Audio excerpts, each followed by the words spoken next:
It just destroys the message. Okay? Now, why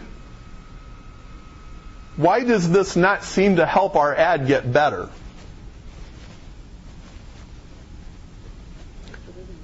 Because the simple answer is because the mutation process does not obey the rules of English. Okay? When you rewrite an ad, you rewrite it following the rules of English. If you're going to change the word easy to the word fast, you choose an adjective. Right? And you could pick a whole bunch of other adjectives besides easy or fast, but if you're going to change that one word, it's going to stay an adjective. Okay? Yes, sir? Mutations, were they compounding? They were all at once. Okay? Now, what you're going to think about here is, well, if I just do one mutation at a time and then let natural selection do its work, and then do another mutation at a time and let natural selection do its work. Okay, like, do I do a bunch of mutations and then send them all out there? Or do I do just one or two and then send them all out there? Right? I mean, that's the natural question. Now, if you do that thought experiment, and I would encourage you to do it, or go to randommutation.com and play with it, here's what you'll find. It is impossible to rewrite any sentence one letter at a time. I mean, it's not completely impossible, but it's pretty darn close to it. And it's impossible to significantly change the meaning of a sentence one letter at a time without ending up with a meaningless sentence in the middle, which natural selection would destroy. Okay?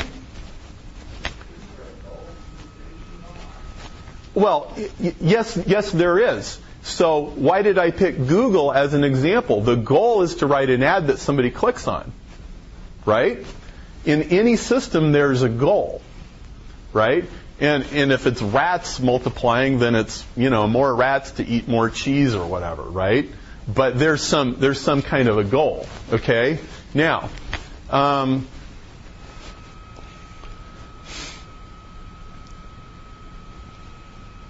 here, another version of the same thing. Can random mutation evolve the Gettysburg Address? 77 years ago, our fathers brought forth on this continent a new nation conceived in liberty and dedicated to the proposition that all men are created equal. Well, can we take the text of Abraham Lincoln's address and use a purely random mutation process and use natural selection, like we make millions of copies of it, and then just the ones that are successful in the marketplace survive? Would that work? Well, here's one way to evolve the Gettysburg Address. 87 years ago, the founders formed a new nation on this continent, founded in freedom based on the belief that all men are created equal. That's like a slightly more modern version of it. I took 77 years ago, I swapped out 87, or maybe since the country's 220 years old, or maybe I swap out 220 years ago our forefathers founded this nation. But the point is the English sentence has a variable. And the variable needs to be replaced with something that makes sense in context. Okay?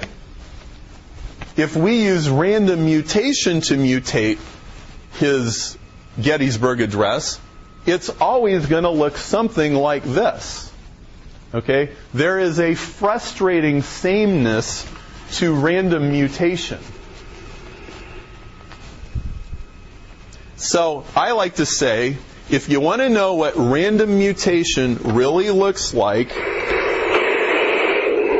it looks like this.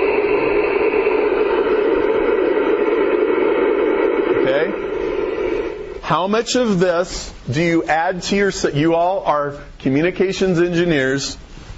How much of this do you add to your signal to make it better? None. Random mutation is noise. Claude Shannon, Mathematical Theory of Communication, 1948. Noise is entropy, information entropy, the exact same mathematical formula as thermodynamic entropy. Noise does not make your signal better any more than taking your toast out of the toaster makes it get warmer and warmer and warmer. If your toast gets cold when you take it out of the toaster, that's thermodynamic entropy. It's irreversible. You can't make the heat go back. When you destroy a signal with noise, you can't get the signal back. Therefore, the traditional version of Darwinian evolution, the traditional explanation that it's random mutation plus natural selection, cannot possibly be right. It cannot possibly be right. It's a complete violation of information theory. It's a complete violation of everything we know about information entropy. Now, the interesting thing that I want to tell you is I am not telling you that evolution doesn't happen. I'm not telling you it didn't happen. I'm not telling you it couldn't happen. I'm going to show you a different way. If it did, here's how it did. Okay?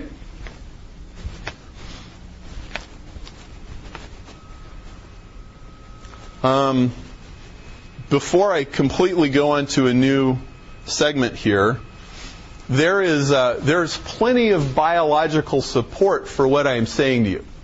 Back in the 20s, there was a guy named Theodosius Dobzhansky who did this with fruit flies. There was another guy named Goldschmidt who did it with moths. And here was the hypothesis. The hypothesis was, if random mutation plus natural selection plus time equals evolution, then we ought to be able to take these fruit flies, bombard them with radiation, mutate their DNA, and eventually end up with some kind of different fly. Okay, is that a reasonable hypothesis? He did this for 30 years. And here's what he found. Decades of experiments started in 1906. No new species, missing organs, deterioration, sterility, reduced legs and wings and legs, feet growing out of mouth. Not a single improved fruit fly in decades. Same thing happened with Goldschmidt's moths. New insight. Random mutation plus natural selection plus time equals extinction. Okay? Just like if we photocopy a book and make a copy of a copy of a copy of a copy of a copy, and there's dirt on the glass and all that, eventually we can't read it anymore. And y'all know that. That's why all these communication protocols have redundancy and error correction mechanisms. And, I mean, if we brought everybody's books about communication protocol error correction mechanisms, it would be a stack up to here. Right? You have to have them in any communication system or it doesn't work. Let me point out something. When we use the word evolution in reference to technology, knowledge, social progress, it's a household word, right? The evolution of the iPod. We are always referring to intelligent activity. Okay? Naturalistic evolution is the only instance where the word evolution refers to a truly random, completely blind process. Okay? So what I'm going to say is evolution is really chaos resolved by intent. If evolution happens, it was designed to happen. It had to have been designed to happen. So how does it happen? Well, this is a gal named Barbara McClintock. She died in 1992 as a very old lady. She was at Cornell, and she did these experiments on corn maze before anybody actually knew what DNA was, but they did know what chromosomes are. And she did experiments on corn maze because when she would alter the chromosomes, you could see the pattern of what she did in the corn. These colored corns.